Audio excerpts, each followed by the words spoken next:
Hello guys, Soundarya செண்பகத்துக்கும் Swarnamukhi செண்பகத்துக்கும் என்ன difference, அதை எப்படி நம்ம ஐடென்டிஃபை பண்றது அப்படிங்கறத ரொம்ப ஷார்ட் அண்ட் ஸ்வீட்டா பார்க்கலாம். மறக்காம நம்ம சேனல்ல ஃபாலோ பண்ணிக்கோங்க. வீடியோ பிடிச்சிருந்தா கண்டிப்பா லைக் பண்ணுங்க.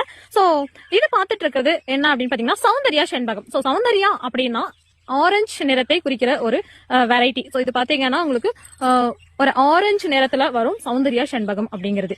இது எதுக்கு யூஸ் ஆகுது அப்படின்னு பாத்தீங்கன்னா சாமிக்கு வழிபாடு செய்யறதுக்கும் பர்ஃபியூம் தயாரிக்கிறதுக்கும் யூஸ் பண்றாங்க. சௌந்தர்ய செண்பகம் அண்ட் சொர்ணமுகி ரெண்டுமே பாத்தீங்கன்னா உங்களுக்கு ஃபிராக்ரன்ஸ் அப்படின்னு எடுத்துக்கிட்டா வாசனை ஒரே மாதிரி தான் இருக்கும்.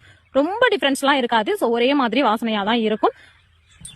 அடுத்து சொர்ணமுகி செண்பகம். சொர்ணம் அப்படின்னா தங்க நிறம் அப்படின்னு அர்த்தம். சோ தங்க மஞ்சள் நிறத்தை கொண்டதுதான் வந்து சொர்ணமுகி செண்பகம்.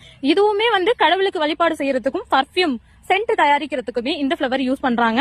சோ எல்லாரோட வீட்லயுமே இந்த பிளான்ட் இருக்கும். ஏன் அப்படின்னு பாத்தீங்கன்னா ஒரு பூ வீட்டுக்குள்ள வச்சுட்டோம் அப்படின்னா அவ்வளவு மனமா அவ்வளவு வாசனையா இருக்கக்கூடியது. பொதுவா சௌந்தர்ய செண்பகத்துக்கும் சொர்ணமுகி செண்பகத்துக்கும் என்ன டிஃபரெண்ட் அப்படின்னு கேட்டீங்கன்னா ரொம்ப ஷார்ட்டா என்ன சொல்லலாம் அப்படின்னு பாத்தீங்கன்னா சௌந்தர்ய செண்பகம் அப்படிங்கிறது ஆரஞ்சு கலர்ல இருக்கும். சொர்ணமுகி செண்பகம் அப்படிங்கிறது மஞ்சள் நிறத்துல இருக்கும். ரெண்டுமே உங்களுக்கு ஈக்குவலா ஃபிளவர்ஸ் கொடுக்கும். அதே மாதிரி பாத்தீங்கன்னா சூப்பரான ஒட்டு செடிகள் நம்ம கிட்ட அவைலபிள் இருக்கு. உங்களுக்கு இந்த மாதிரி சௌந்தர்யா செண்பகம் ஆர் சொர்ணமுகி செண்பகம் எது வேணும்னாலும் நம்ம கிட்ட அவைலபிள் இருக்கு. நீங்க வாட்ஸ்அப் பண்ண வெப்சைட்ல போயிட்டு புக் பண்ணிக்கலாம்.